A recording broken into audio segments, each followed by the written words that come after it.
നമസ്കാരം. Raf talk ഫുട്ബോളിലേക്ക് എവർക്കും സ്വാഗതം. വേൾഡ് കപ്പിലെ team of the tournament FIFA ഒഫീഷ്യലായിട്ട് പുറത്തുവിട്ടിട്ടുണ്ട്. ഇതിൽ ഏറ്റവും ഇൻട്രസ്റ്റിംഗ് ആയിട്ടുള്ള കാര്യം ഗോൾ കീപ്പർ വോസീഞ്ഞയാണ്. യെസ്, മികച്ച ഗോൾ കീപ്പറായിട്ട് തിരഞ്ഞെടുക്കപ്പെട്ടിരുന്നത് ഉനായ് സിമോൺ ആണെന്ന് അറിയുക. പക്ഷേ ടീം ഓഫ് ദി ടൂർണമെൻറ്റിൽ ഇപ്പം വോസീഞ്ഞ ഗോൾ കീപ്പറായിട്ട് വരുന്നു. അതുപോലെ തന്നെ ഇതിൽ സ്പാനിഷ് താരങ്ങളായിട്ട് കുക്കറയ ഉണ്ട്, പെഡ്രോ പോറയുണ്ട്, അതുപോലെ തന്നെ റോഡ്രി ഉണ്ട്.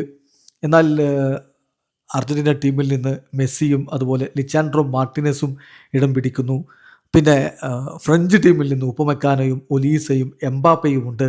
ഇംഗ്ലീഷ് ടീമിൽ നിന്ന് ബെല്ലിങ്ങാമുണ്ട്. നോർവീജിയൻ താരം എർലിംഗ് ഹാലൻഡ് ഉണ്ട്. നമുക്ക് 11 നോക്കാം. ഗോൾ കീപ്പറായിട്ട് വോസീഞ്ഞ, ഡിഫൻസിൽ സെൻറ്റർ ബാക്കുമാരുടെ റോളിൽ ഡയറ്റ് ഉപമെക്കാനോയും ലിച്ചാൻഡ്രോ മാർട്ടിനസുമാണ്. ഇരുപാർശ്വങ്ങളിലായിട്ട് കുക്കറയെയും പെഡ്രോ പോറയുമാണ്. മധ്യനിരയിലേക്ക് വരുമ്പോൾ ജൂഡ് ബെല്ലിങ്ങാം ഉണ്ട്, റോഡ്രി ഉണ്ട്, മൈക്കൽ ഒലീസയുണ്ട്. മുന്നേറ്റത്തിലാവട്ടെ കിലിയൻ എംബാപ്പയും എർലിംഗ് ഹാലൻഡും ലിയോ മെസ്സിയുമാണ്. ഇതാണിപ്പോൾ ഒഫീഷ്യലായിട്ട് ഫിഫ പുറത്തുവിട്ടിരിക്കുന്ന ഈ വേൾഡ് കപ്പിലെ ടീം ഓഫ് ദി ടൂർണമെൻറ്റ്. എന്തായാലും വളരെ ഇൻട്രസ്റ്റിംഗ് ആയിട്ടുള്ളൊരു കാര്യമാണത്.